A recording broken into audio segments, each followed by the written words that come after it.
All right, this is take 2 of the Overseas Connection podcast, episode 361. Today is March 12th, 2016. I am your host once again, Greg DeLacy, gamertag Murphy's Law, OC_Murphy's Law on Twitter. And starting with my right to my left, we're just going to knock these out real fast. Miss Kim Woods. Welcome back. And thank you. Nice to have you back. Nice to. Thank you for coming. Thank you. In the middle, Mr. Richard Webster. Evening. Evening, Rich. You can now hear me. Mustache in effect. We can hear you. Hopefully the internet can hear you because you have a lot to say. I believe they can hear me now. That is good. Yeah, the bars are going up. The bars going up is always Yay. Yes. Last but certainly not least, we have Nicole Yippee Radowski. Yippee? Really? Yippee Yappy. Yippee. That's the dog. That's not me. We will see because we've seen your lips moving and then we've heard the yipping and the yapping. I'm just saying. Right here, Greg. Oh, okay. All right. Well, thank you for making the show, Nicole. Thank you to anybody in the Twitch chat for sticking it out. We had some technical difficulties, a little snafu, a little bit of a hiccup. It happens. If this was a live TV show where we were making millions upon millions, we would be panicked. But because we do this for free and we don't get paid a nickel, we don't care. No. All right. Well, we're a video game podcast. We like talking about video games. That's kind of what we do. It's part of what we do. We also talk about life. Things happen. Dogs get left on our porch by our family to babysit. Yeah. So, anything somebody wants to talk about? I know what we're going to talk about. Let's talk about Ghostbusters because, Rich, this is something we need to talk about. You are kind of pro the new Ghostbusters trailer. You were okay with what you saw there, if I'm not mistaken. I was okay with the second trailer they released. Okay. They released 2. I've not seen the second trailer. Admittedly, I have not seen the second trailer. The first trailer had me very disappointed. The second trailer kind of addressed some people on the internet, on the line said that it was like an answer to all the criticisms for the first one, but I don't know if it was because it was only like 2 days later. But it basically all the criticisms from the first one, most of the main ones anyway, weren't really there in the second one. There wasn't really that much slapstick humor. There was no sassy women. The theme tune, they used the theme tune really well. It didn't show much more of the storyline. It was better directed, basically. Worth watching. So, yeah, I guess my issue with and it's not so much the trailer per se that I had issue with, it's just that the entire kind of presentation of what I was seeing. It seems like this is a reboot of Ghostbusters, a reimagining of the original with just, they copycatted basically all of the different cast except for they made them women across the board, straight down to the mix of 3 white women, 3 white dudes, 3 white women, 1 African American male, 1 African American woman, and it just felt cliche, and I just was like, are they just pandering at this point? This doesn't feel to me like a worthy attempt at Ghostbusters. Let me ask you a question, Greg. Have you seen the trailer for the original film recently? Look, no, I'm not going to make any excuses for the original in terms of I'm sure it probably was similarly maybe a little bit off-putting, but what I know about the original is that I know the actual movie itself was fantastic, and it's one that I hold in high regard. So for this to be what feels like, at least from the trailer that I saw, pretty much like a copy, except for they're mixing it up with instead of male characters, female characters, but it's just rehashing the same thing. I don't know. I felt that they could have done better. They could have gone a different direction. Do you know what was a good trailer that came out very recently? The new Winter Soldier trailer. There's been actually a couple good trailers that have come out recently. Well, and actually now a movie in release. Was it 10 Cloverfield Lane. That looks good. Hmm. Yeah, I've good. been hearing good things about it. Yeah, Goodman's People- apparently fantastic in it. Yeah, I want to see that. I wasn't a big fan of the first Cloverfield. I mean, I love the premise, Yeah, but me I too. did not like the shaky cam stuff. I just do not like that film style. So having that whole movie set in the handheld shaky cam it drove me nuts towards the end. Yeah, same. I liked Pacific Rim because I like the premise of these big fuck off monsters just tearing Yeah. shit up. Yeah, I'm all about the the Godzilla kind of movie. Something crazy coming in, either from underneath or from outer space and wreaking havoc. Yeah, I'm down for that. Definitely. Trailer talk. That's different for the overseas connection. I know. Yeah. Well, like I said, we do have some different things that we talk about occasionally. Yeah. Kim, Nicole, do you guys have any feelings and/or around the Ghostbusters trailer, the Yes, latest I Civil have War one. trailer? Okay. Yes, Kim. Just There's one. Thor in it. Anyway. Oh, so we're getting to Civil War. Sorry. Oh, anyway. No, he's actually in the trailer, the second trailer. I'm taking it no one else has seen the second Ghostbusters I've not trailer. seen the Not second yet, trailer. no. I He's have in- not. I So. will. Thor is in the trailer about half the time. Yay. He's in it lots, and he's very funny, and he says a very funny thing at the end of the trailer. We should watch it. Wait a minute. Awesome. Thor is in the Ghostbusters trailer?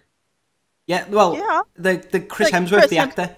Yeah. Okay. Is it Okay. Chris Hemsworth? It's one of the Hemsworths, Yes. isn't it? Yes, I believe that is his Yes. name.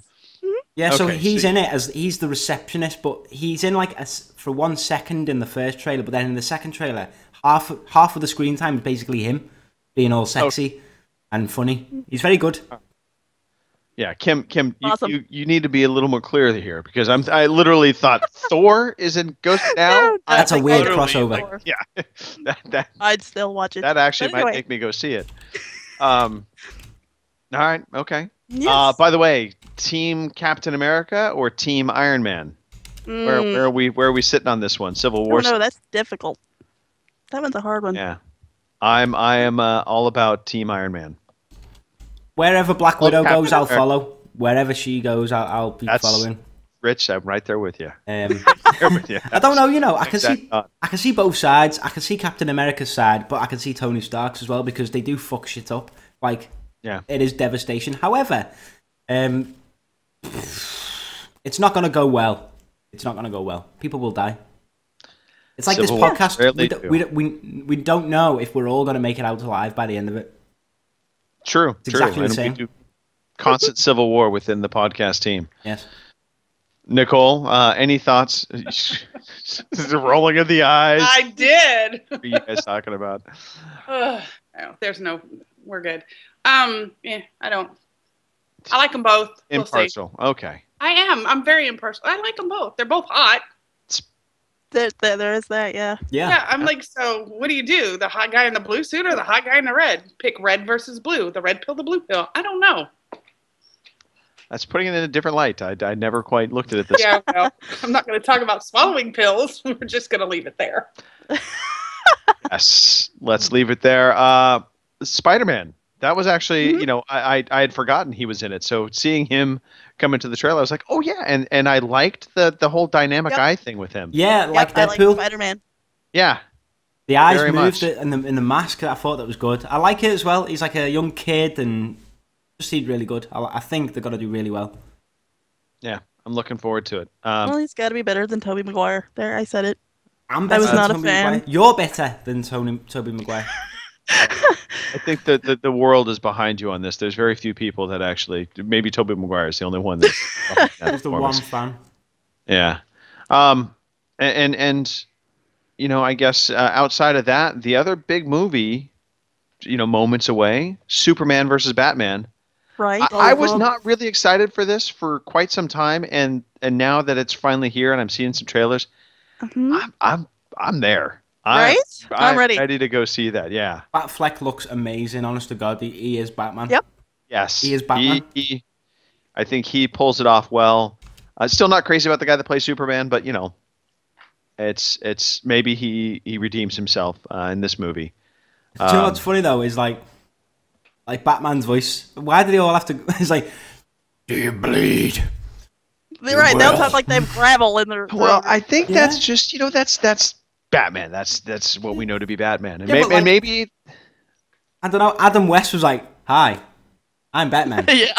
yeah, and I think everybody and their mother wants to stay away from ever being Adam West Adam in West. Batman because Adam West in Batman was like under-muscled, underoos man.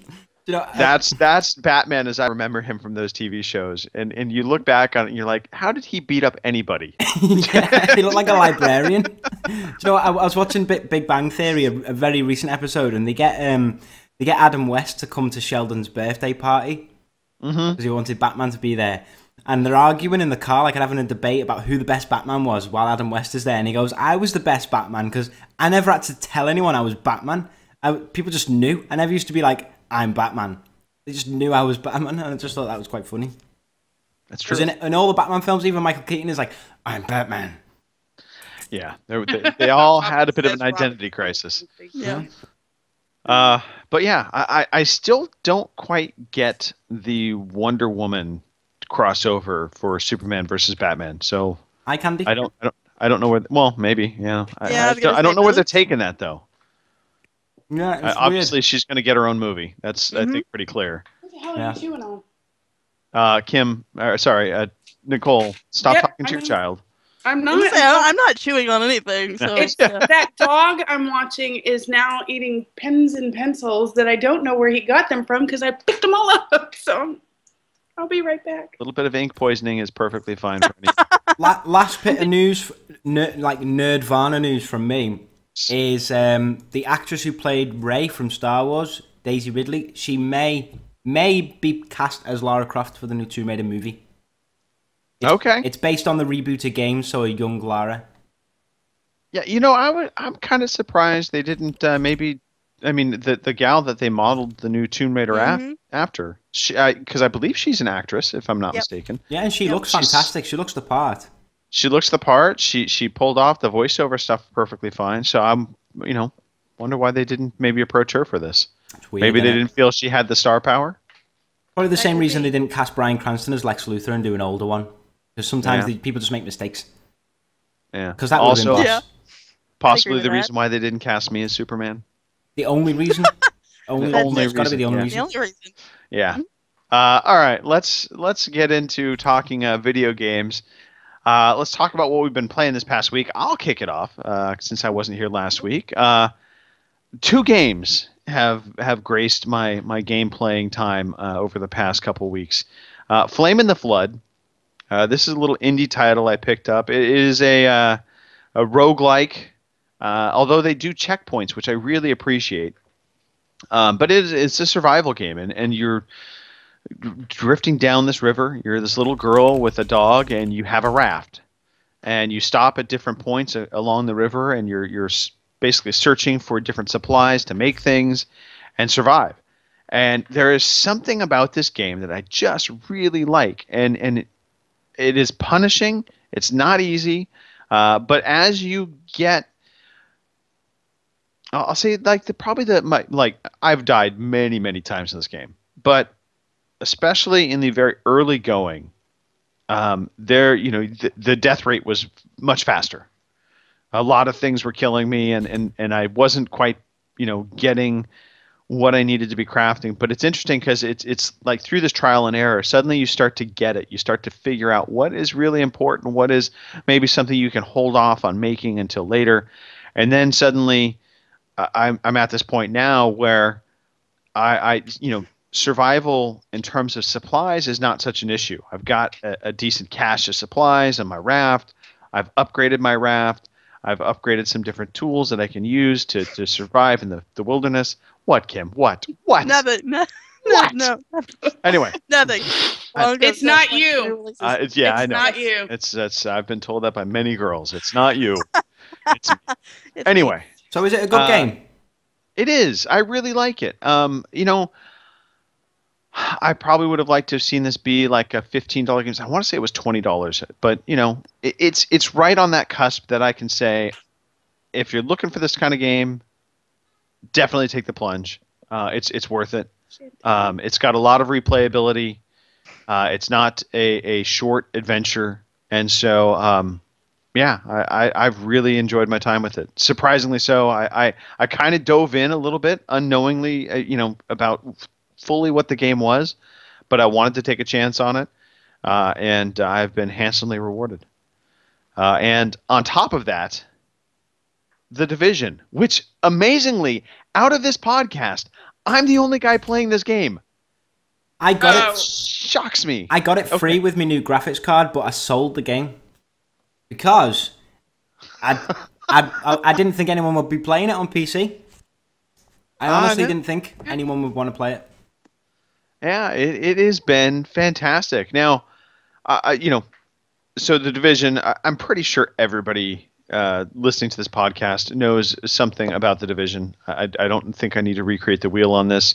It is an online multiplayer shooter, but it's more of an RPG than it really is, I think, like a straight shooter. And that's probably something really important to understand. So a lot of people, if you're going in expecting it to be like COD or a Halo, or Battlefield, where full bullets might take somebody down. Did I say a full? A few bullets might take somebody down.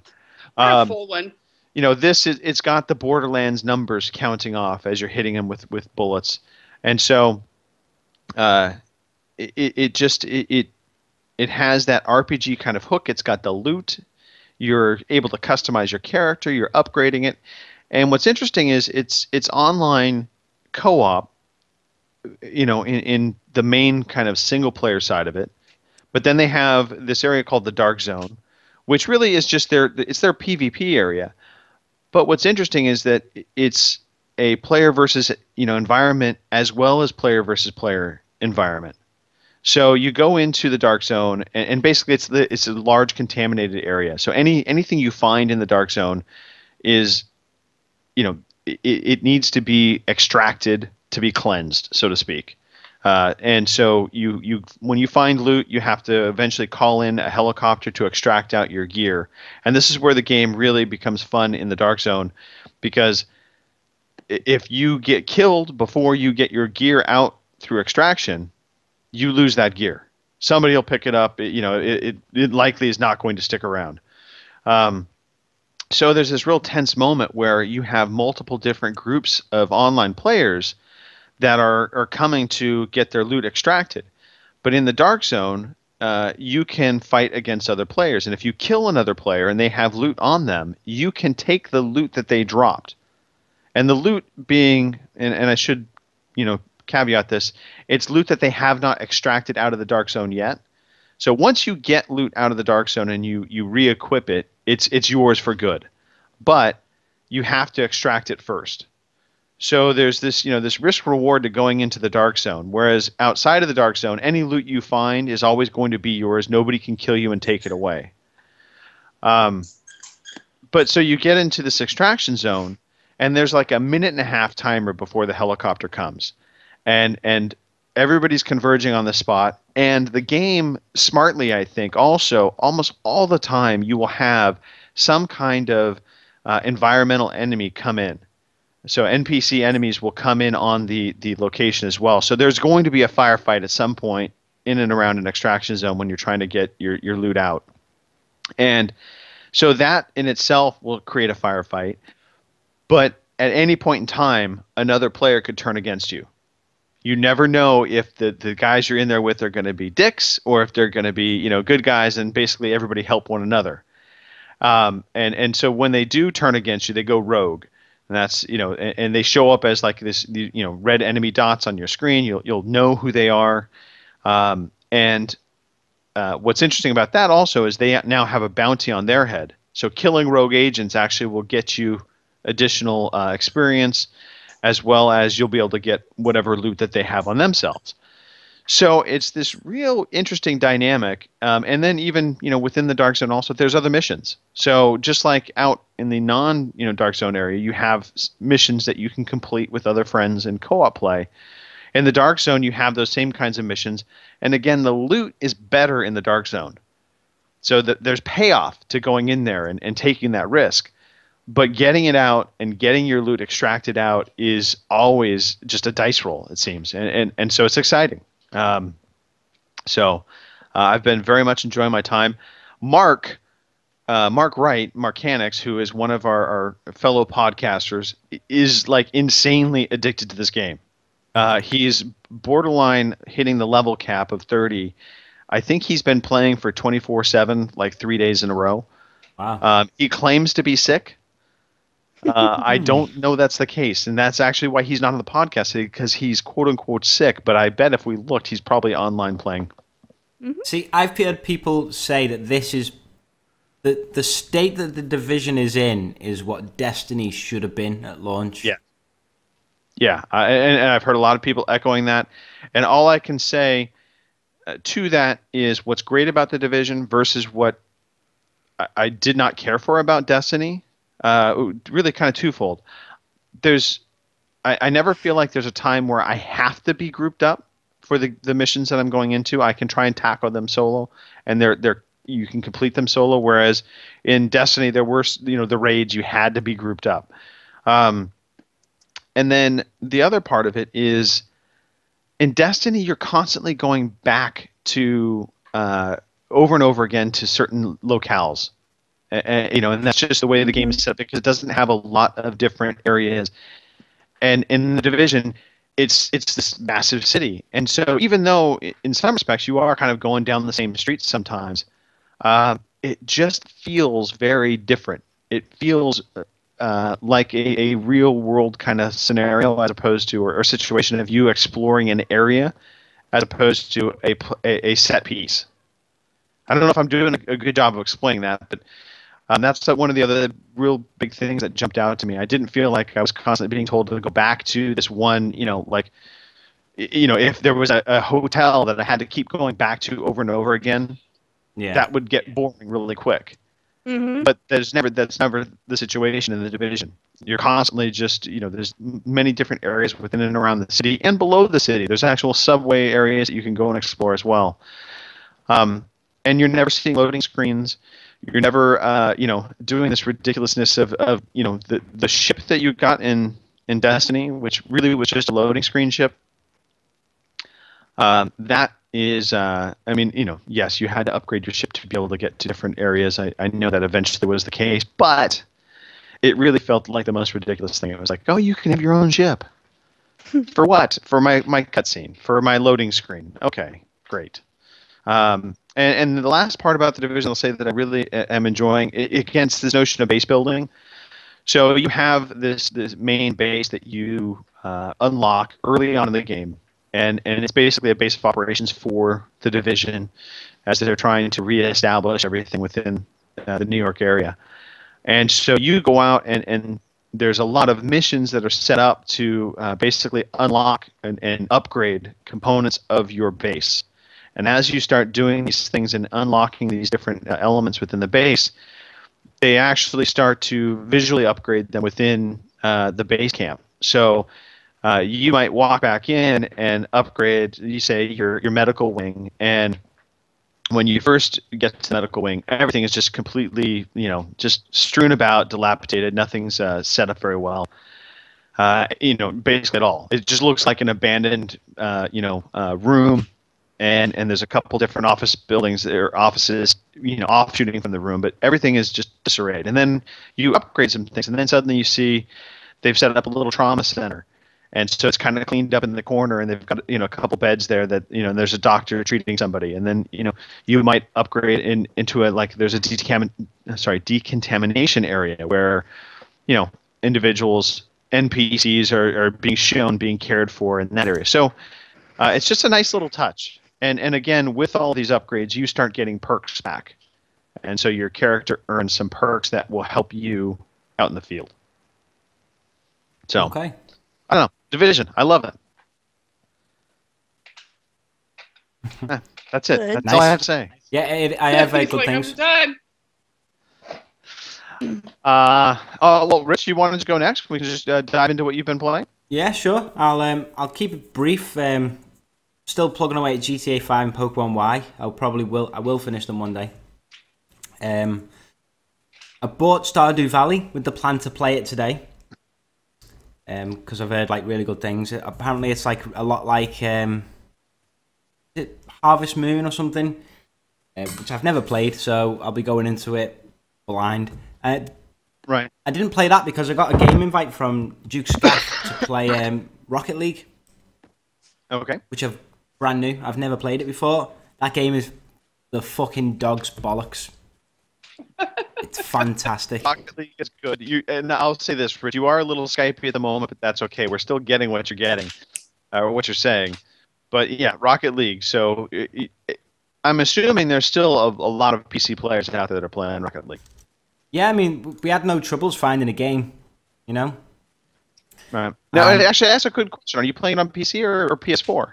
Playing it on PC, Okay. but it's cross-play, isn't it? So there were some PS4 players with us. They come up, you can see who's PS4 and who's not. But I tell you, man, that game, I played a little bit in the exhibition when I first bought it just to try out what the game was like. But then today, first game, first match, I scored the first goal. And I got MVP in another match. In another game, I scored 4 goals. In another game, I got like the most points. I'm actually like pretty good at it. We were playing mostly shit people, so I'm still shit, but I seem to be pretty good at it, and it's very fun. I don't know why I've waited like so long to play it. It's like a year old now, isn't it? Yeah. Yeah. I think that didn't Rocket League release out like last March? I want to say it was. Something like that. It was on the PS4. Yeah, it was a PS Plus release. And that's where it kind of got its kick. And then it came out on PC at the same time. But I know basically all the people playing it on PS4 really is what drove people to get, to see it and see it for the good game that it is. Yeah. It's the reason I put down $20. Just because I got it for free on the PS4 and loved it so much. And then all y'all moved over to get it on Xbox too, so... Have you unlocked your Gears vehicle yet? 19 more games. That's the other thing. I'm using the DeLorean. I bought the DeLorean. I have the DeLorean. I bought the DeLorean. But my son, in his infinite wisdom, wouldn't listen to his mother. And he set up a series of games, and it's like the max 38 games that you have to play before you get to the playoffs, and you have to win all those. And I'm like, I'm winning stuff in the meantime, but this is way too much work. And I'm getting frustrated. So it's few and far between. I made him play the other night, like 2 games, and then I went and played 3 other games just to knock it down a little bit, because 38 games is a lot of games just to unlock. That's a lot of games, man. Specials. See, the DeLorean, I bought the DeLorean in Burnout Paradise. So I'll buy that in any game. It's like favorite film ever. It's so it's so good when you go in like super boost speed. All the like electrical sparks are coming off the car, and when you jump in the air and boost in the air, so you're like flying, the wheels go underneath. And if you mine's purple. Yeah, and then if you try and change the air color. If you try and do your boost without any boost, the noise it makes to say like you've got no boost is the noise that like happens. You know when they try and turn on the date machine in the DeLorean, they try and turn the machine on. It's like a beep. It's not coming on. It's that beep. That's the sort of stuff that just gets me hard. Movie. I mean, they paid very close attention to the movie. Yeah, for this car massively, and I saw a lot of Batmobiles. People using the Batmobile. Yes, there are a ton of Batmobiles. Kim. I got the Batmobile. Just haven't played Rocket League. Play the freaking game. I know. As a matter of fact, Nicole, it's still in the wrapper. No, actually, it isn't. It's digital. So there. Ha! That was my joke. Well, I still have some games in the wrapper. It's still a digital wrapper. I swear to God, dog, I'm going to beat you. Get off. So, I know. I'm sorry for the dog outburst. I really do. I was just saying, are you beating me or the dog? Do I, Both. But when this podcast is over, I want to see you. Oh, no, you're going to go eat. Damn it. Well, yeah, I'd like to eat at some point. Yeah, well, I will say right now, everybody is coming through a little on the Skypey side, and that may be because it's maybe Skype and mine. I don't know. So apologies. You're Skypey as well now, Greg. I'm going to guess it's the the fantastic weather impacting potentially my internet line. I don't know, but It's Greg's fault. Does that happen? blame me. Does I don't internet know. not work anymore? Like, I thought internet was on forever, never off. It should be. It should be, but Yeah. no. I mean, mine goes Apparently off. not. Sucks to be yours tonight. Well, yep, and it definitely is. Well, let's forge on. So, Rocket League is good. Very good. GTA 5, good. Yep. Pokemon. Do we need to talk about this Pokemon business? It's amazing, Just right? skip it. This month they've got a mystery gift giveaway. They're giving away Celebi, a level 100 Celebi on Y, X, Alpha, Sapphire, Omega Ruby. Just log on, go to mystery gift, you'll get it free. That's pretty cool. Okay. Was that in Alright. English? I was gonna say, did anybody understand that? Because I I think didn't. it was in Geek. It was in Geek. It's like when you hear these people talk like these Dota commentators, and you're like, "That's fucking Turkish. I can't understand what they're saying." It's like that. I don't know Yeah. what that is. It's crap. Well, speaking of crap, let us continue on with this fantastic sounding podcast. Woohoo. Kim, what have you Yes. been playing? Well, the usual. I've, my nephew comes over and he wants to fight bad guys, so there's Diablo 3. So we've been playing a little Diablo 3. I finished the game, so we've been playing a little adventure mode and doing the bounties and all that kind of stuff. And the definitive edition for Ori and the Blind Forest came out the other day, and it now has an easy mode. Good God!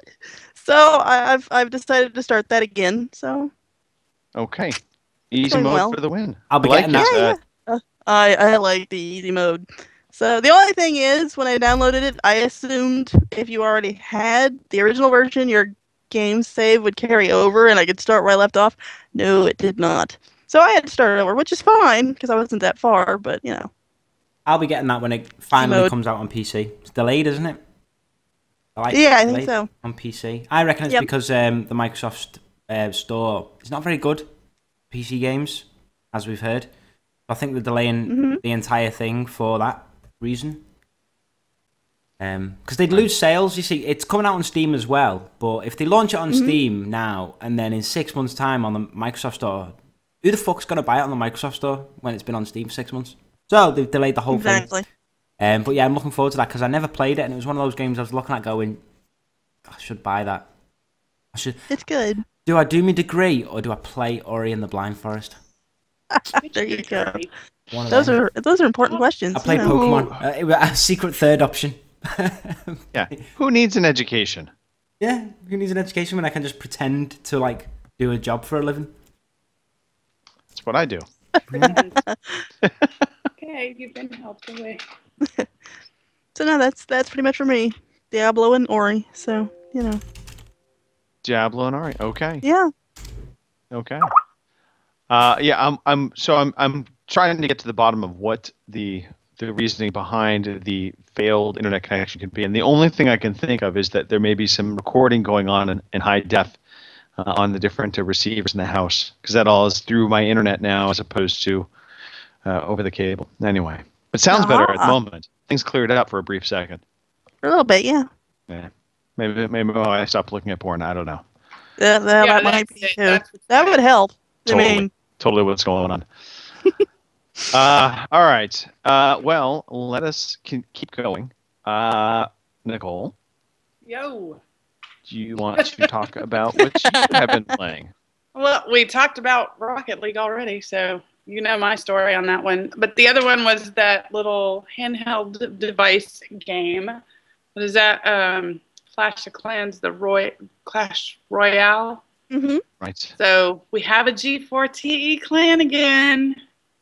Oh, you got the band back together. We did. And Jade's leading the charge.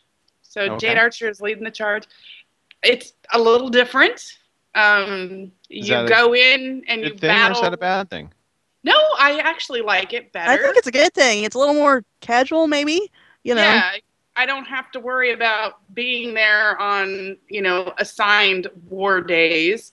So we're not going to go up against 900 other people.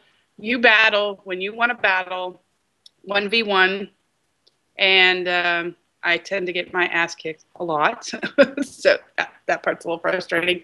But you get all these little chests, you upgrade your people all through the battles. The people in your clan can ask for you to help give them upgrades for their characters by, you give them cards. It's basically a Pokemon version, if you think about it. Pokemon version.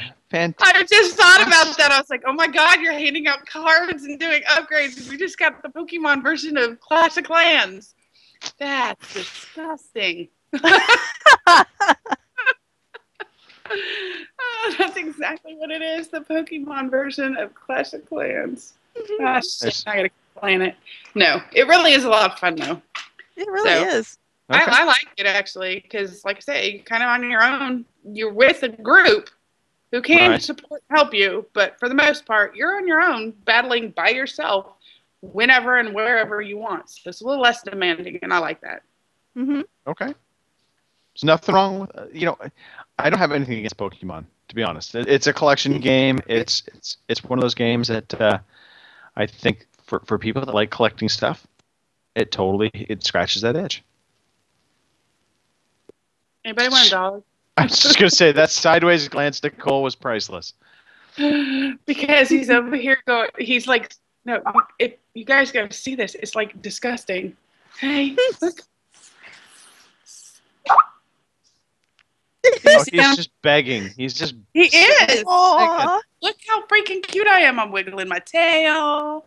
I'm doing right at you. making monkey noises.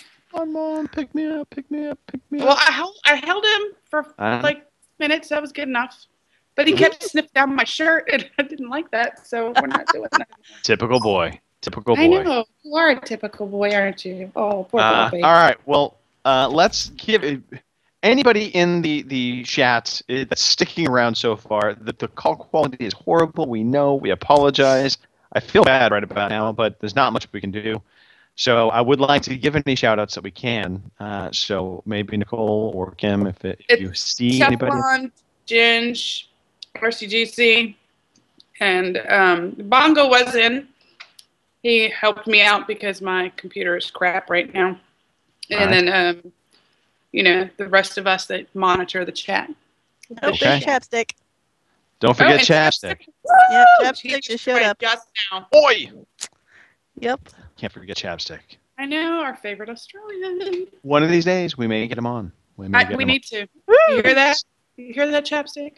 He knows. I've reached out to him. He's, politely turned me down numerous times. It's Puppy's okay. begging. You hear the puppy begging?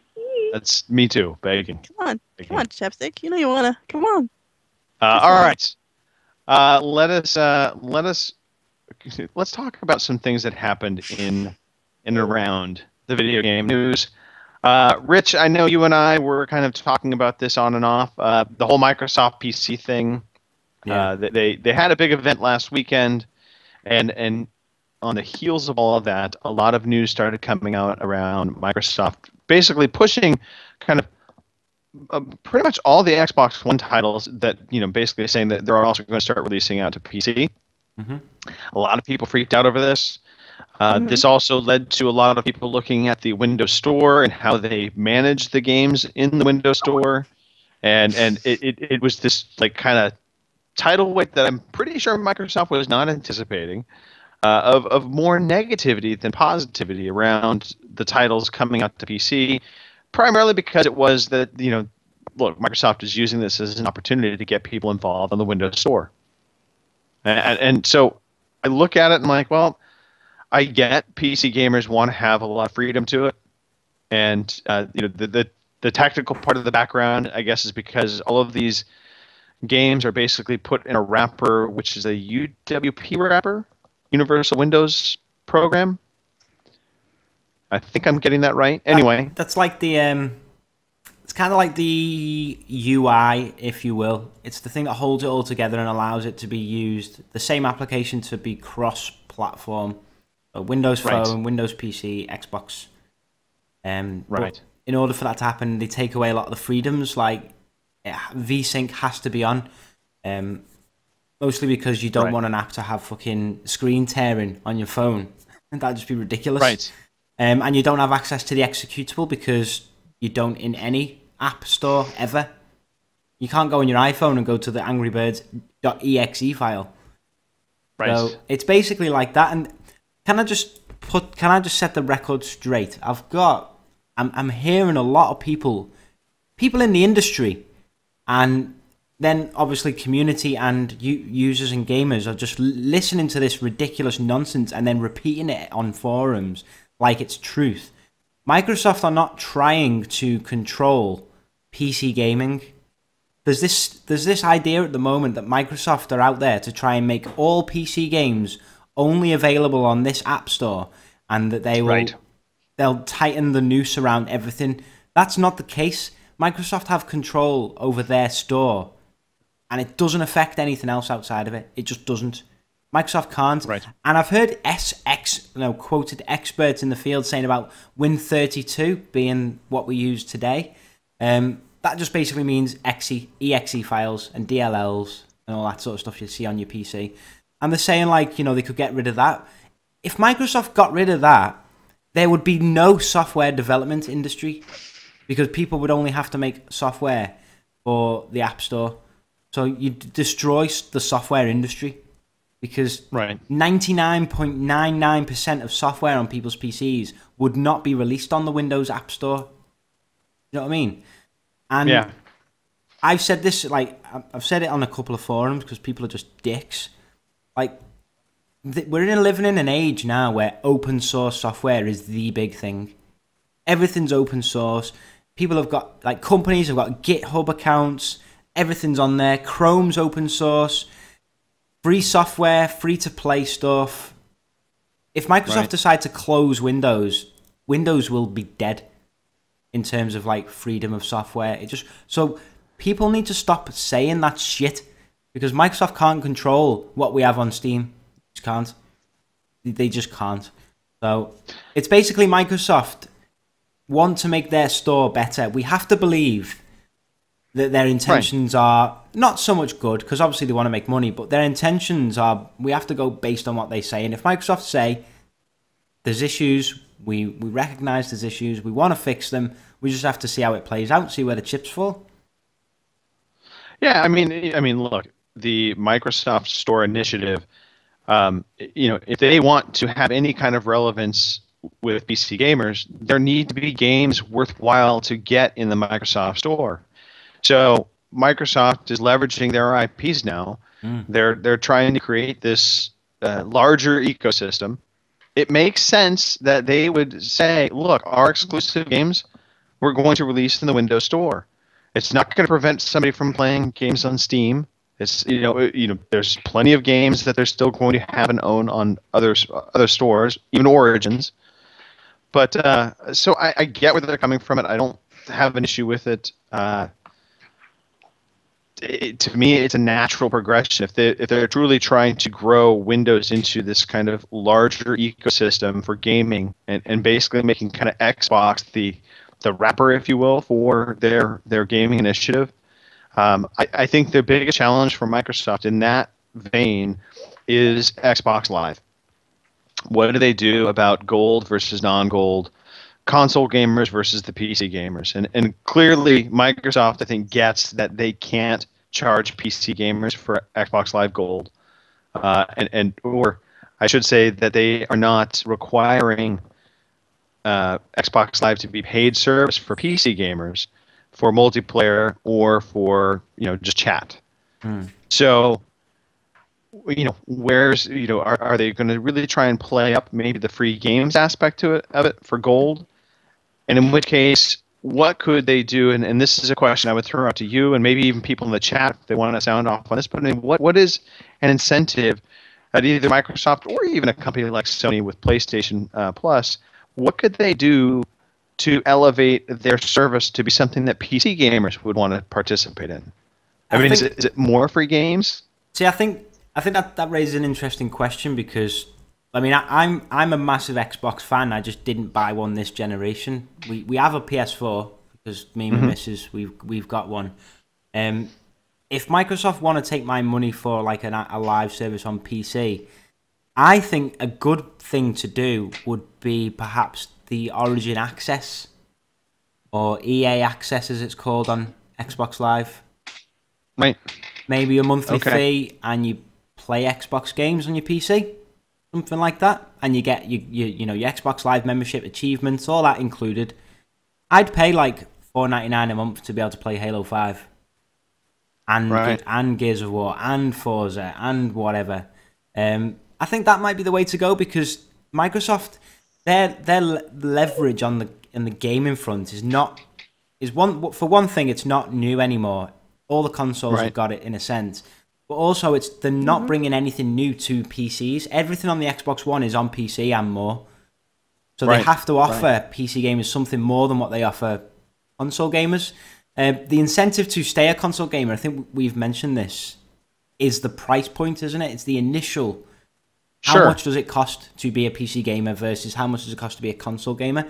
But the fact that you save $400-500 by going console, you know, that in itself is a massive saving. But what I take from this is, regardless of what they do with their store, if they fix it to a point where it's like, I don't know, quality, air quotes again, because you know I quite happily play these games now in their current state. I'm not asked about trying to mod Halo 5 because I just want to play Halo 5. The thing for me is the fact they're bringing Forza, Gears of War, possibly the next Halo. I don't think this one will come, but maybe the next one. You know, these games that I can't play, I would love for them to come to PC. And I would pay an Xbox Live subscription to play those games, because they are good games. Well, I mean, in some respects, your wishes is, you know, they are being met in some respect. I mean, Forza Motorsport 6 Apex was announced, which interesting is going to be free to play, but it's also just a slice of Forza 6, so it's not the full Forza 6 game. You know, I just wonder if that's kind of them trying to, you know, dip their toes a little bit into the water and try and do something that will be perceived as being a nice to have. I don't know. It depends really, but they Turn 10 said that every Forza game from now on will come out on PC as well, haven't they? Right. They said moving forward. Yeah. So Forza 6 Apex is just kind of their way of saying, hey, we're going to give you some Forza 6 now, so you have it. Yeah. The other issue I've got maybe is in terms of like you said, like what about coming over to PC stuff? Are Xbox One exclusives in their current state, apart from like the things we know, will there be timed exclusivity as a console benefit? So say Halo 6 comes around, will it be console gamers get this first and then 6 months later it goes on PC? You know, there's things like that hopefully they won't do, but there's things like that they could maybe, you know, these timed exclusives. Although Phil Spencer did say he didn't really like that sort of stuff. Yeah, he did it with Tomb Raider, but, you know, who wouldn't? Yeah, I mean, you know, I think that was maybe the PC answer. I mean, I think they're still wrestling with this internally as well. You know, they said, you know, Gears of War 4, they said the PC version is possible. That was per Rod Ferguson. It was possible. So it's not been confirmed Gears of War 4 is coming to PC. We know Gears of War Ultimate Edition is out on PC now.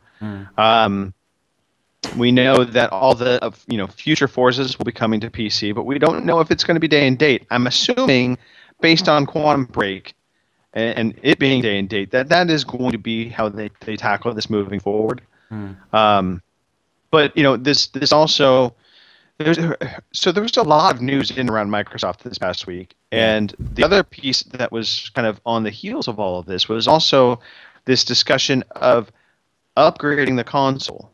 Upgrading the hardware. Now, you know, we've grown accustomed to the dashboard updates that Microsoft has been doing, but now there was this discussion about, instead of allowing a generation to continue on for, you know, 6, 7, 10 years like we saw last generation, Phil Spencer was talking about doing hardware refreshes faster.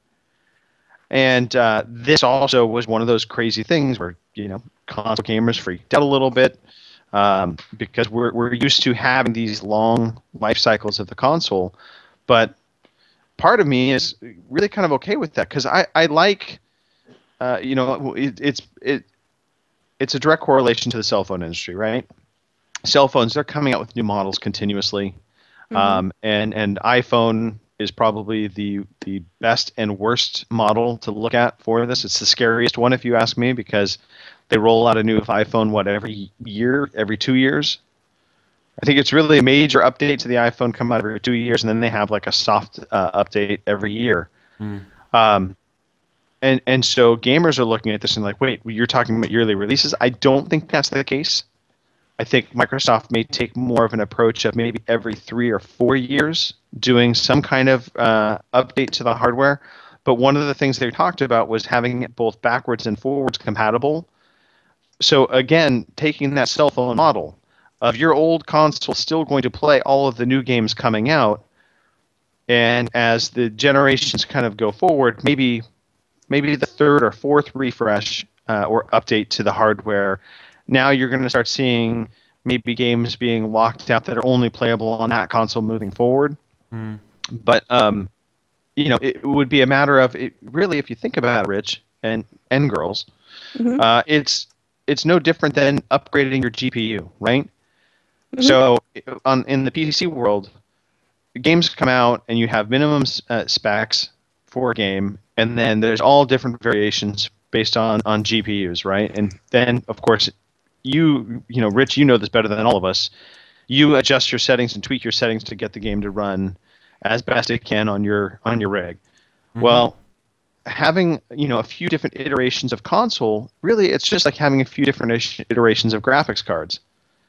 And so, this model I think really could work pretty well in that, as long as you have, for Xbox, they have, say, 2 or 3 SKUs that they know as programmers they need to take into account and create a spec for it, and it'll run. Because the underlying OS is all the same, so that there's not going to be some crazy weird programming hurdle. It's really just making some minor adjustments on the graphical settings, if nothing else. Yeah, so like I'm probably oversimplifying it, but no, that kind of makes sense. So say like the developers know based on the PC version, they know if they put the textures on this and the shadows on this, it'll run at this frame rate on this hardware, and they could do that as like a preset, so that'll be like SKU 1. And then they check the other SKU and they go, right, well, this is a bit choppy, so we'll knock this setting down, knock that down, and that'll be like preset 2. That is a possibility, and I think the reason why I think this has come around, this whole thing with the PC stuff and the upgrading the Xbox, is because they're losing out to Sony this generation. And I think they've sort of had a wake-up call and realised that they actually have 2 platforms. They don't just have Xbox. They have Windows. And they've gone, why aren't we putting as much effort into that? And then they've looked at Windows and said, well, why is Windows so popular? And the reason why PC is so popular is because, same with like mobile phones, it's because of Moore's Law. Are any of you familiar with Moore's Law? Vaguely, but I think for the sake of the podcast, you should explain. This is basically a prediction by a scientist a few years ago, Moore. He said that every 18 months to 2 years, CPUs will be twice as powerful for half the cost compared to today, or vice versa. So, which is why we have, like, every year or two, we have a new Intel CPU that's slightly faster, slightly cheaper. Consoles, on the other hand, they're built and they live and die in set hardware. And the issue there for game developers, like you said, is because they make these mad changes every generation, you kind of have to have these long console cycles, like 8 years, because it takes 5 to make it took 5 years to make GTA 5. If you're bringing out a new console every 2 years and it's going to be different, how can you create development cycles for, to cater to that? Right. That's where the universal Windows things comes in, because the architecture will essentially remain the same and it'll just be upgraded spec. Right. And that's actually what I was going to kind of comment on, Rich, is that the other thing that the consoles have done, which, in the past, every console generation, it's completely different in terms of how it works, how the back end operating system, all of it has changed. And the only way that they've really been able to do backwards compatibility was doing it one of two ways: either having a chip inside, actual hardware inside the console that was from the old console to allow it to run, or they had to do some kind of software emulation package to emulate what the old hardware did. And so, from that standpoint, it's kind of like, that's a lot of effort. Whereas if you just, again, like PC, which is you're basically still programming it the same way. You're just increasing your power levels, you're increasing your capability, but the programming itself is still handled in a similar fashion. If that continues on from generation to generation, well, now suddenly you have backwards compatibility because the programs all still run the same way. And if they come out, if they do this, let's say 2 years, like Nicole, Kim, Greg, right now, today, they launched the Xbox 2, which is about 2 years after the Xbox One. Is it about 2 years since that come out? Something like that. It'll be 3 this year. So let's say today they launched the Xbox 2, which will be the 4th one. And all your Xbox One games will work on it. However, Xbox 2 games will also work on Xbox One. However, Xbox 2 games on an Xbox 2 will look like twice the resolution. Right. The Xbox 2 could, version 2 could run it at 4K, whereas if you played that game on the Xbox One version, maybe depending on what they had there, it was only able to do, maybe it was only able to do 720p. Maybe the graphical settings had to be lowered so much because there's so much going on in the game. That's no different than PC. Exactly, and then that leaves you to decide, right, well, can I put up with those graphics for the next 2 years? Probably. So you keep your Xbox One for another 2. Or if you go, no, I want to play the latest hardware, so you trade your old one in, you'll probably get decent money for it 'cause it's not that old. Buy a brand new one, and then the same game will look a lot better on the newer hardware. That's if they do this backwards forwards thing. But then the question comes like about publishing and licensing and all that. But luckily we don't really have to worry about that sort of stuff. But that I think I was going to say that doesn't get. I mean, does that really change though? Because again on PC, if you buy a game through Steam, it doesn't matter what PC you have. You bought the license, you're playing it. So I would imagine. Yeah, if you have bought your game through the Windows Store, through the Xbox Store, again, it doesn't matter what version of hardware you have. At that point, it becomes something that can just stay with you as the user and your license. Yeah, because I think the reason why this whole backwards compatible thing was asking permission stuff is because it's not natively done, is it? They need permission from the publisher. Can we make a patch or can we do something to your old game to make it run on the new hardware? Whereas if they make it back forward, no questions need to be asked because it will just work. You know, in theory. And I think that is a fantastic idea. Yeah. So I agree with that. Yeah, I'm excited about that potential pathway. Yeah, definitely. I mean, and then the people who want the latest hardware, people almost in between myself and you, the ones who, like myself, I upgrade my GPU like every 2 years. So people like that, but in a console world, they can upgrade to the next Xbox every 2 years if they want. If not, they don't have to worry. All the games will still work fine. They'll still be playable. They'll get the same patches. It'll be the same Xbox Live service you do. It's the same game library, same hard drive. It could be the next big thing if they do it right. Yeah. Could be. It could change like console gaming forever. The old fucking chiseled in stone. This is my box. It's like Jarhead, isn't it? This is my rifle. Totally. This is my box. This is my rifle. This is my gun. Yeah, and for 8 years, this is going to be sat under my TV.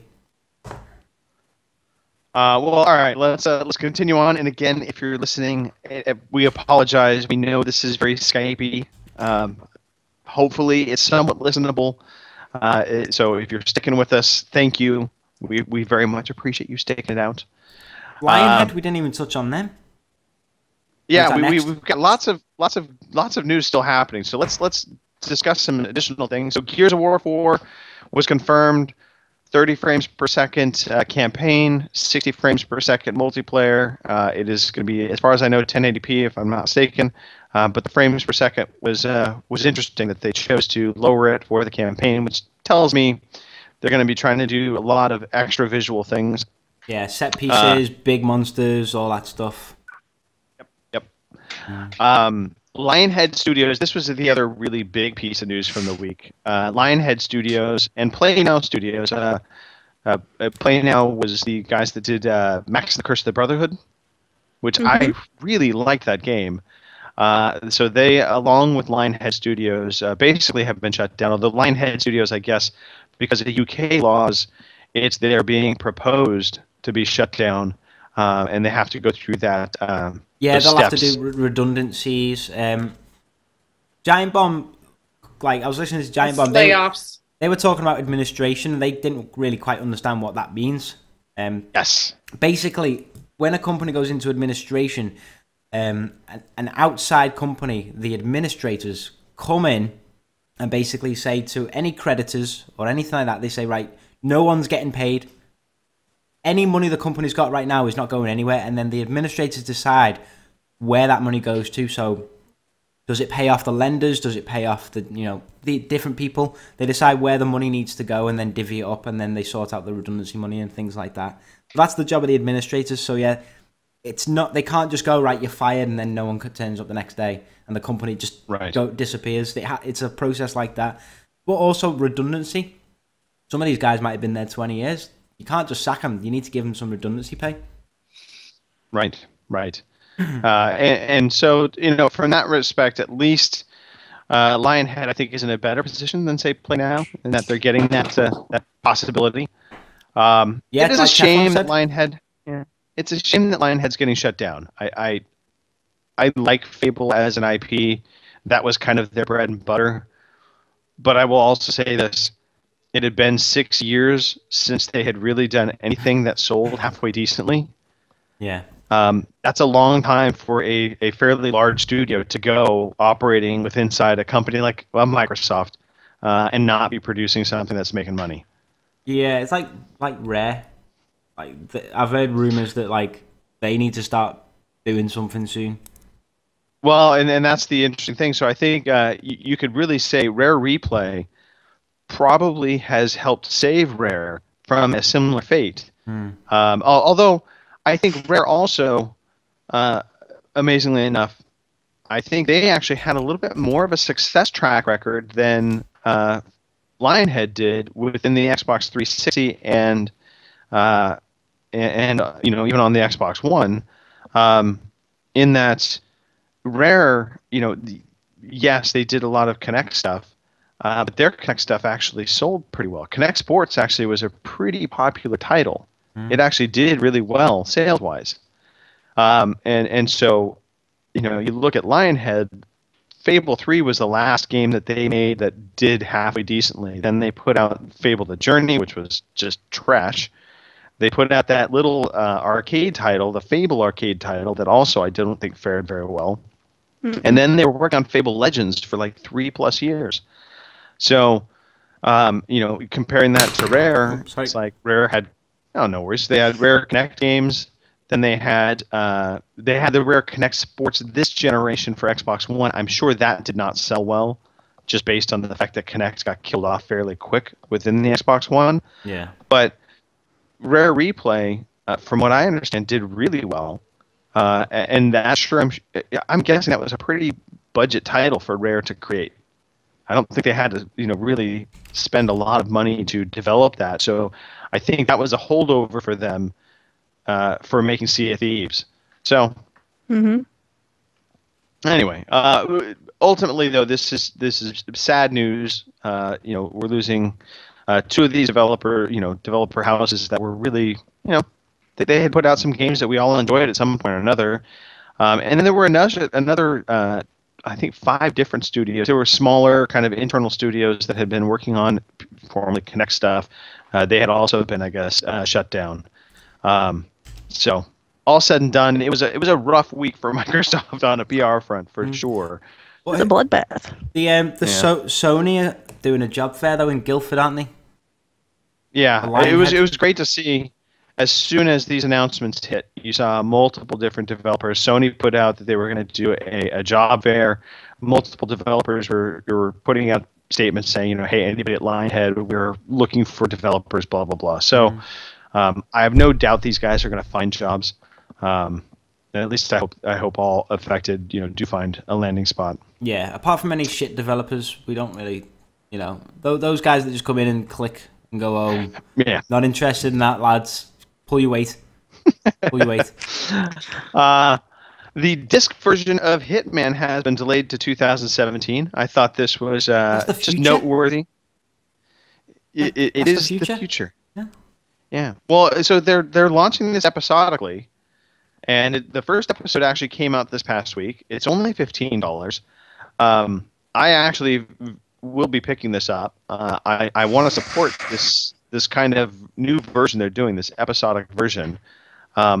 Instead of asking somebody to pay $60 for the full game on something that may or may not be your bag, they're saying, hey, $15, you can get a few missions in, and then we'll launch out some more missions, and it'll be another 15, and they're planning 4 different packs. I mean, is this something that excites anybody? Nicole, what do you think? No? I mean... Well, I guess if you're going to pay $15 to decide whether or not you like something, to me it's still kind of a waste of money. But at least you didn't spend $60. Okay, yeah. Kim, is this model something you might be willing to embrace? I would think so. Because, I mean, like I said, it's only $15. I can easily part with $15 better than I could say I paid $60 for a game, got it home, hated it, and, then I'm out $60. Yes! So I just as soon be out the $15 than the $60. So yeah, I'm okay with that.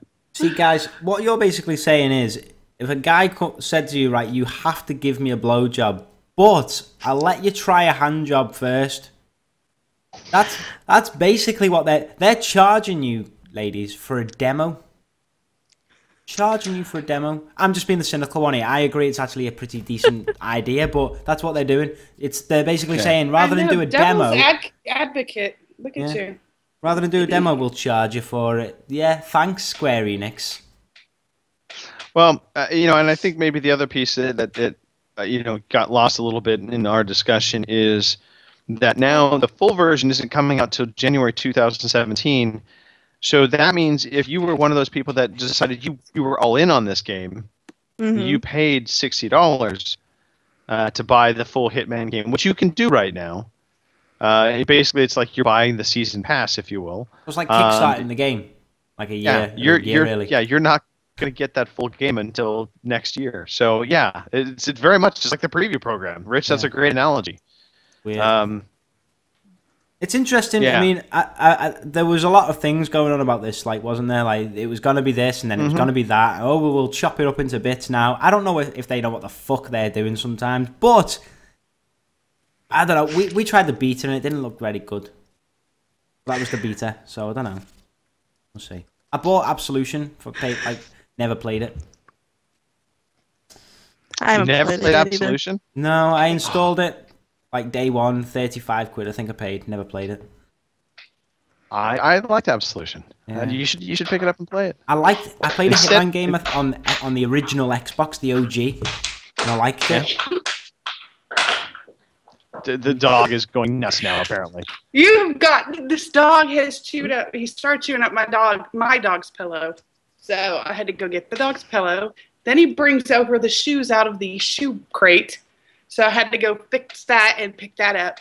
And now he has chewed up his entire toy box and is attacking all the toys and eating the cardboard. That's okay. Cardboard is healthy. Fiber. Yes. Yeah, Rich, you definitely should play Absolution. I will say that with confidence. I will. The Division sold more copies in the first 24 hours, according to Ubisoft, than any game in Ubisoft's history. See, I can't believe that sold more than Raven Rabbits. I'm not buying it. I know. It's shocking, but at least in the first 24 hours. So, I mean, this is a little bit KGPR speak as well, because I mean, again, they sold more copies in the first 24 hours than any other game. Well, okay, but how did it do its first week in comparison to other games? That's Yeah. I want to see some numbers. They didn't release any numbers on this either, so Yeah, like my we don't girlfriend know said, what this means. like my girlfriend said, the Division came bundled with my GPU. So how many are they including them? How many of those? It's like saying Wii Sports is the biggest selling game of all time. Yeah, it was free with the console. Yeah. So yeah, there's a bit of skew in there. Like how many were free copies? How many were with GPUs? How many were actually bought? Right. How many did stores buy as against customers? No, I don't know. We need to see some hard numbers. I think I'd be very curious. But I mean, all signs to me point that this game is doing massive numbers, Yeah. and I'd say well-deserved massive numbers. All right, let us jump into some trivia. Jason Johnson. Jason. Yes, Jason sent us trivia. So, ladies and gents, this is your moment to shine.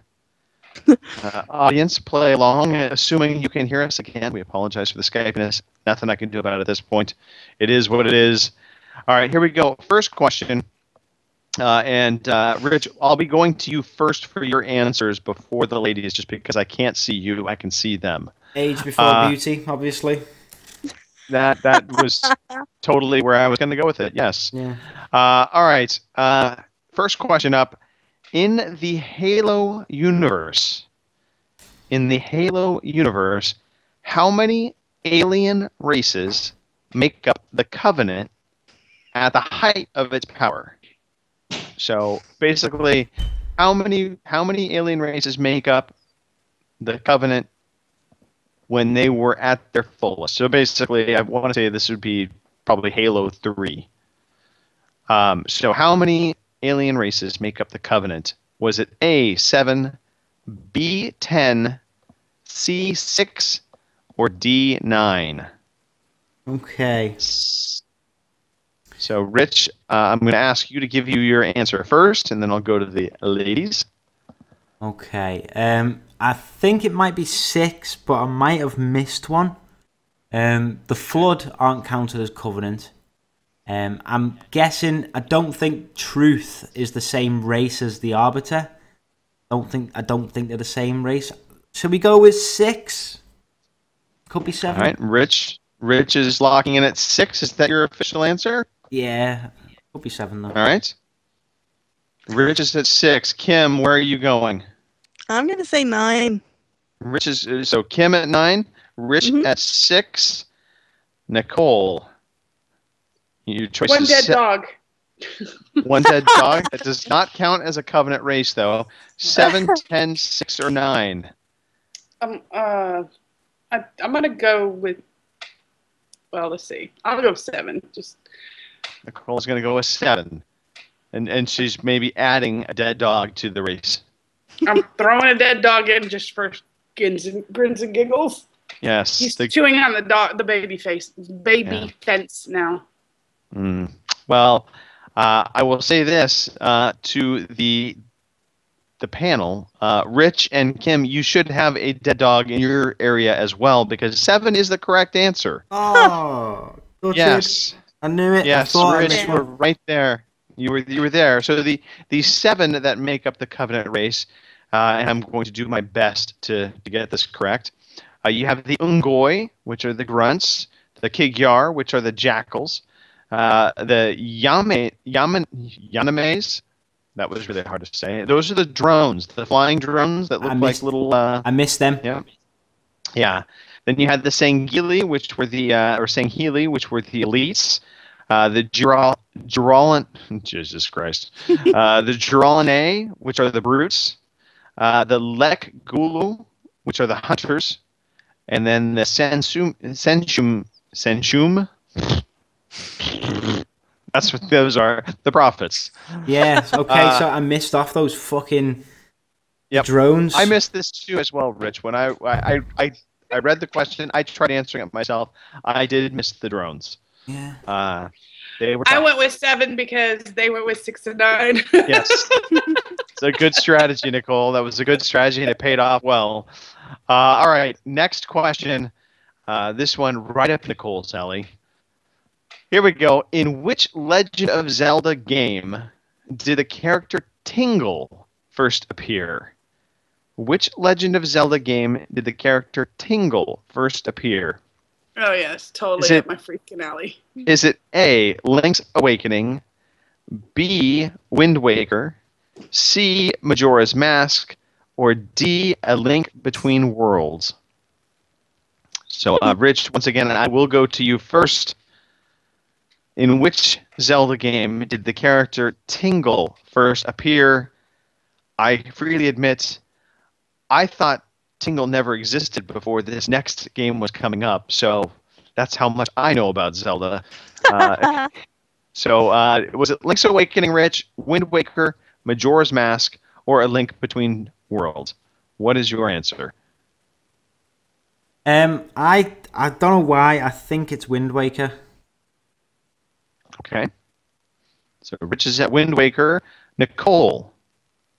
I'll go with the mask one just because it's not Wind Waker, which is the one I wanted because it sounded like wanker. Okay. Majora's Mask then is Nicole's answer. Is that correct? Sure. Yeah, I don't care. Yeah, that'll work. Kim, where are you going to go? You are, by the way, allowed to take somebody else's answer as well. Just in case, Nicole, also, if you do want to take Wind Waker, it's not that you have to be different. I want to make sure that's clear. Oh, I know. I just... All right. I will say Wind Waker as well. Okay, so we have Rich and Kim at Wind Waker and Nicole at Majora's Mask. Nicole, you're correct. Look at you go. Majora's Mask is indeed where Tingle first appeared. Rich, you need to turn in your Nintendo card at the door, please. Wow, I'm ridiculous. I just picked the ones I've heard before. Like that one I've heard before because Jason Johnson mentioned it last time I was doing something Nintendo-y. Okay. All right. Foreshadowing from Jason Johnson. Maybe we have to have an investigation in this. We'll get the FBI right on it. I knew. It's like Trivia I've heard. I'm gonna go. That's probably a real name. Yes. So it was deduction, not cheating. Seriously, stop eating the baby gate, the dog. Just boot the dog. Just boot the dog. All right. We're going to try and wrap things up here pretty quick. I just feel bad. It is Skypey. We know it's Skypey. So everybody listening, again, apologies. This is one of those times where you wish you could do something on this end other than what we've got. But, Nicole, why don't we run through real fast, and it's not necessarily going to be real fast. This week's releases coming up for March 13th through the 19th. Yes. I have no idea why there's a bunch of numbers. I looked it up. It's an actual thing, but it's that HTOL, whatever. Anyway, the Firefly Diary on PC. There you go. I'm not even going to mess with that. EA Sports UFC 2 on Xbox One and PS4 on the 15th. Marvel Battlegrounds, and that's on everything on the 15th. Need for Speed PC on the 15th. Salt and Sanctuary PS4, Vita, PC, March 15th. Samurai Warriors, or for Greg, Samurai Warriors. Yeah, Samurai. 4 Empires, PS4, 3, and Vita on the 15th. Sebastian Loeb, Raleigh. Is that Evo? Yes. Yeah. Xbox. I was scrolling because I was reading it.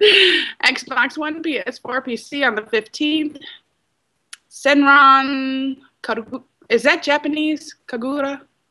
I don't know. It sounds Japanese to me. Yeah. PS4, Vita, March 15th. Quit eating the box. Oh my god, the dog's eating the books again. And the dog ate the goddamn box. I know. No. Yes. It's not your dog. It's my box. It's eating them off the bookshelf.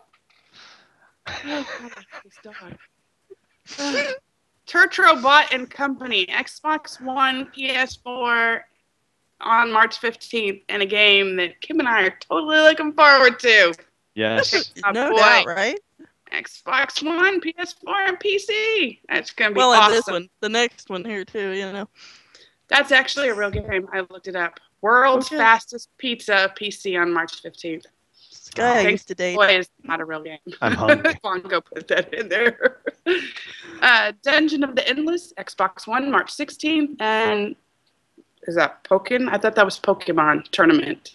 Is that Pokken? It basically is. I never know with Bongo doing this for me. Yes. Anyway, it's on the Wii U, whatever it is. It's some tournament.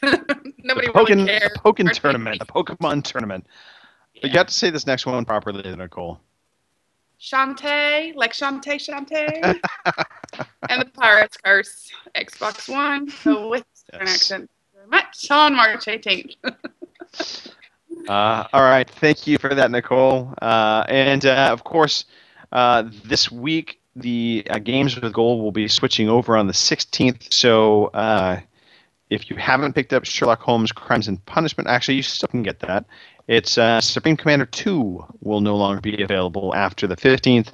And Lords of the Fallen for Xbox One will be coming out on the 15th or 16th. And Borderlands for the Xbox 360 backwards compatible. Mm-hmm. Nice. Yeah. So there you go with that. In terms of play dates, things that we've got going on in the community, Forza 6, the IndyCar Championship is still continuing on. I want to say he didn't update this. I thought he did, but he did not because, they raced the oval already and they raced another track. So I guess they just should have finished Watkins Glen. And the next WEC is happening this Monday, the 14th, and it's the Long Beach track. So if you are part of the Forza 6 group and you are going to be racing on the 14th, I don't know that I'm going to be able to make it. We may have to have somebody fill in for me permanently. Check it out with the Henwood and or Parsnip Nose 3000. Reach out to them on Twitter at the Henwood or at Parsnip Nose 3000. They can hook you up into the racing. We Are Epic is a little challenge we have going on. It's not really a challenge per se. It's a contest. If you have a little 30-second video game clip of you doing something epically awesome or epically failing at, go ahead and record it and shoot it off and onto our Facebook page. And that's just type in your browser epic.g4te.com. Or you can reach out to bongo at g4te.com and let him know you have the clip, and we'll get it up there for you. And basically, at the end of the quarter, whoever has the best or perceived to be the best example of being We Are Epic or We Are Epically Failing, they're going to win $20 in either Steam bucks, Xbox Live bucks, or the old PSN bucks. So we don't do Wii bucks, by the way. That runs until the end of March, so you really only have a few more weeks to get it in for this contest. And my understanding, there's not a ton of them out there, so there's opportunity to win some cash here. Victories achieved. That is a contest that we do on a quarterly basis as well. As you complete a game, just take a selfie. Get yourself in there, have the game in the background. Do what Phil Olsen did.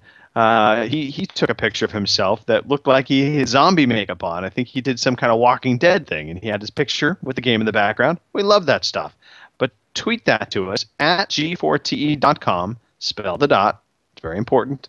And you'll be automatically entered into a chance to win another $20 gift card, whether it be PSN, Xbox Live, or Steam. And the more games you complete, the more entries you get into the drawing, so your chances obviously go up. And this week's victories achieved. Kim, why don't we have you read through these fine folk? Will do, boss. This week's victories achieved are: we have Hardly Dan with Super Hot. That's a game? All right. We have Mr. Killy. It is? Super hot. Super hot. Yeah, it is. It is, and apparently a good game. A lot of people actually really enjoy it. Huh. All right, I'll check it out. We have Mr. Killy Cranky with Rocket League. We have Murphy's Geek Law with The Walking Dead Season 2. Congratulations. I know that was giving you problems. So we have RC. Okay, real quickly. We have to talk about this. Sorry. Okay. Yeah. So I feel kind of bad. I feel actually like really bad. So I'm playing The Walking Dead Season 2, and there is a moment in this game where your character, you're playing as the little girl, and you need to pick something up. They decided, and this was the first time this mechanic had been used in the game, but they decided in all their infinite wisdom to introduce this mechanic, and it was basically a quick time event kind of press. And you press the button, timing it, and you then pick up this item. The story would not progress unless I picked up this item.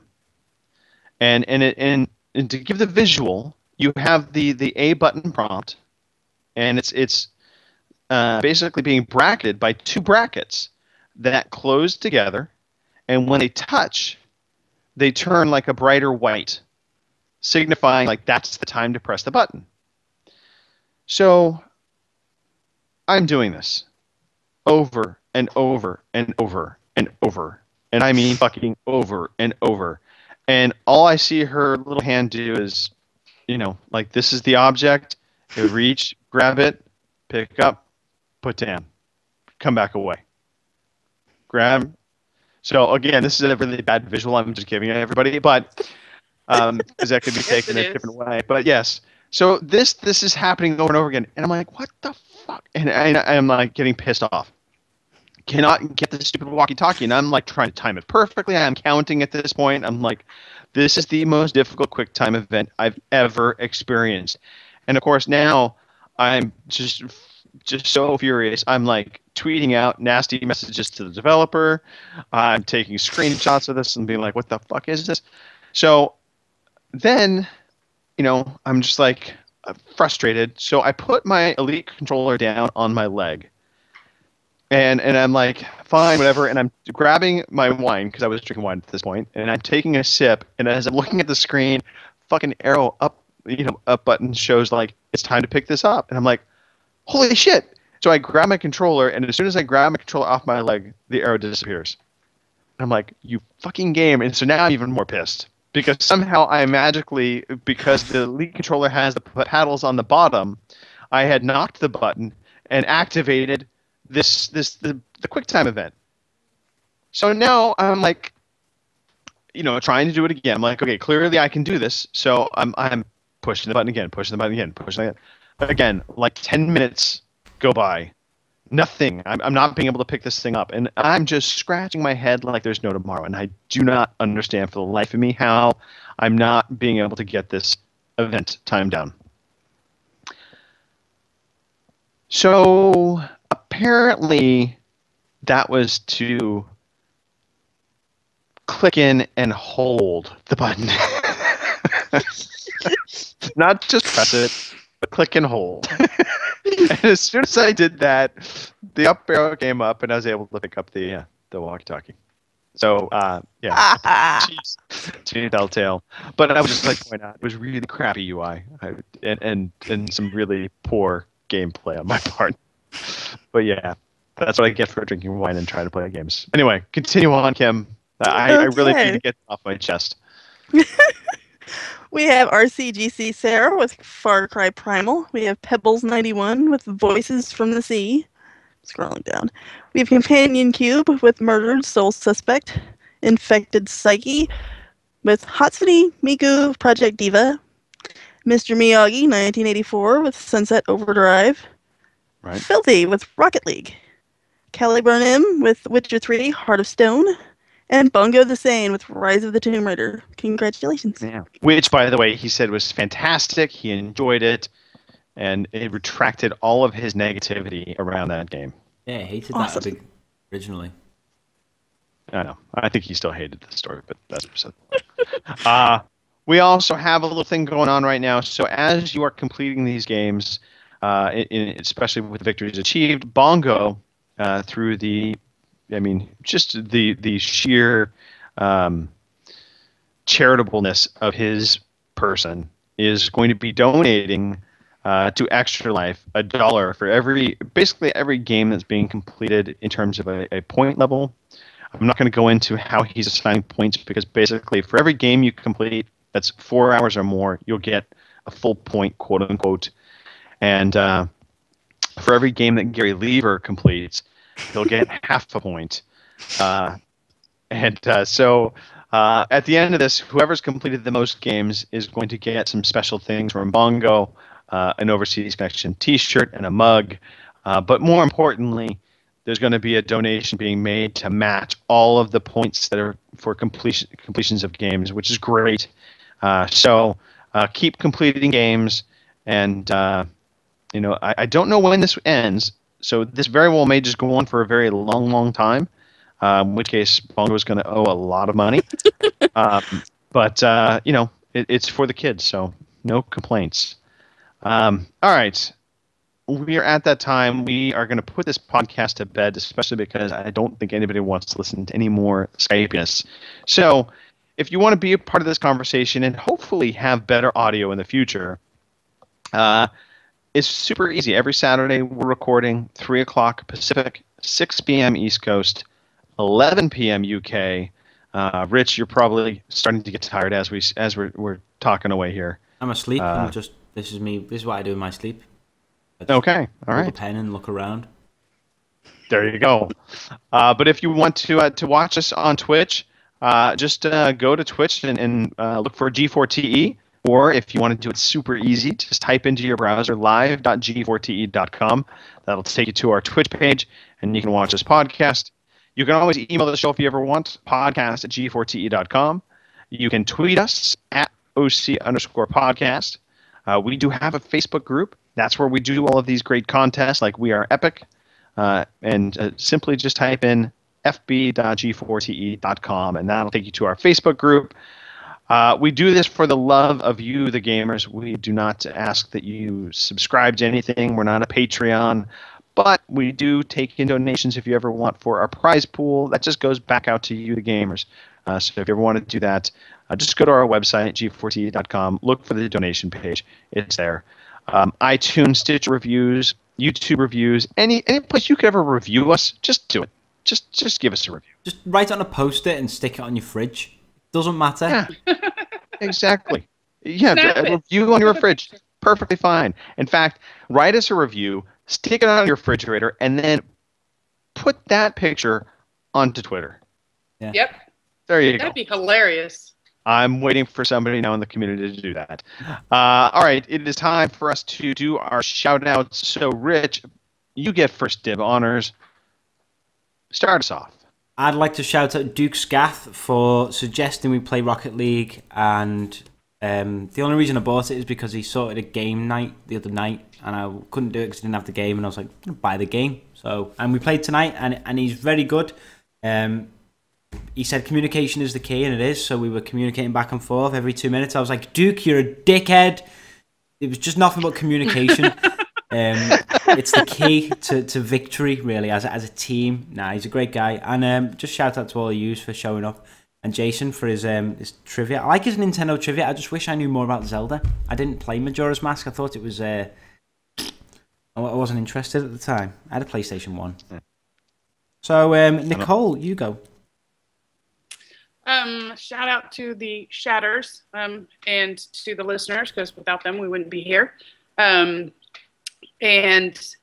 met some ladies today at a party, and they're both gamers, it turns out. Oh, wait, hold on. You said lady. We need the proper Mark Wright response to this. Ooh, ladies.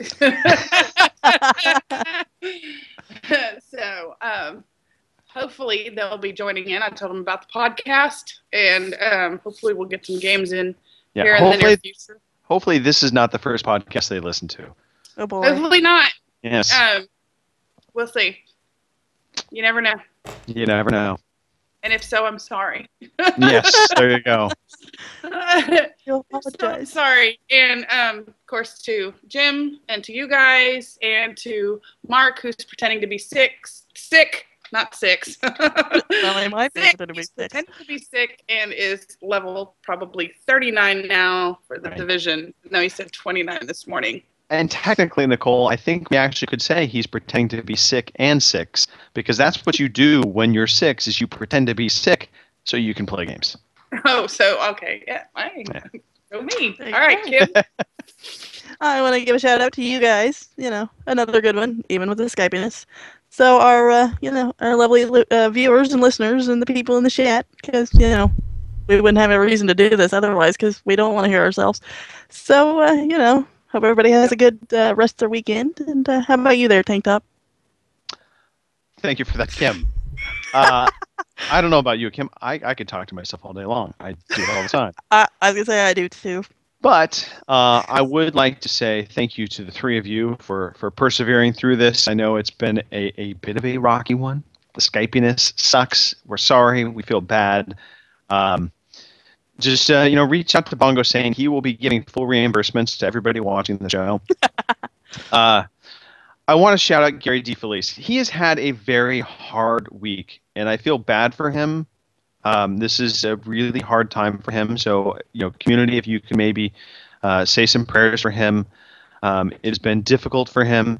His Denver Broncos not only lost their legend, Peyton Manning, to retirement, but also Brock Osweiler gave them the middle finger and went and took a job with a different team through free agency. And so the Broncos the Broncos now to fill that void have signed a contract with Mark Sanchez, which, if anybody knows football, knows that is not a good call. No. Nope. So That's hilarious. love you, Gary. Hang in there. And of course, again, thanks to everybody listening to the show. I've got one last thing. One last thing, Rich. Yeah. Sorry to do this, but fuck it. I do web design now. People know this. Absolutely, you should be promoting this, Rich. Yes, you are doing web design. Now, you started up your own business. Yeah. What is the website that they can go to if they ever needed help with a website? They go to squareonemedia.co.uk. However, at the moment, GoDaddy web hosting is down, so it's not fucking working. What am I paying them for? But anyway, yeah. Should have used HostGator. Squareonemedia.co.uk and squareonemedia.uk. I bought that one as well, just in case. I do web design. I've got a couple of projects going on, but if anyone's interested in a professional designed website, and all that sort of stuff, get in touch. I'm pretty decent. That should be me slogan. He is pretty good. Yeah. Pretty decent web design. I think you're selling yourself short, Rich. I've seen your work. It's good stuff. Yeah. I'm like, you're good and you're decently priced. See, there's where you're decent. Decently priced. There you go. Decently good. Yeah. All right. Well, on that note, check out Rich's site. Get in touch with him at Big Daddy on Twitter. Big Bad Daddy, or at Square One. Sorry, Big Bad Media Daddy. UK. Yes. Yeah. Yeah. So just reach out to Rich in any way possible. Reach. And I think that's it. I think we can call this a wrap. Rich, take us out of here With some music. I think that would be appropriate. Okay, I do have music queued up, ready to go. Like ready right now. Are you ready?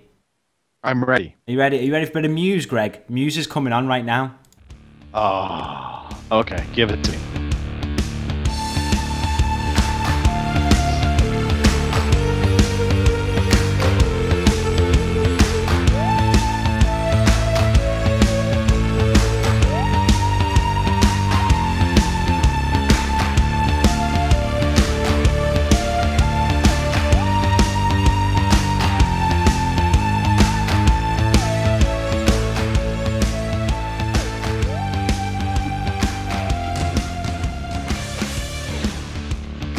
All right, we're clear.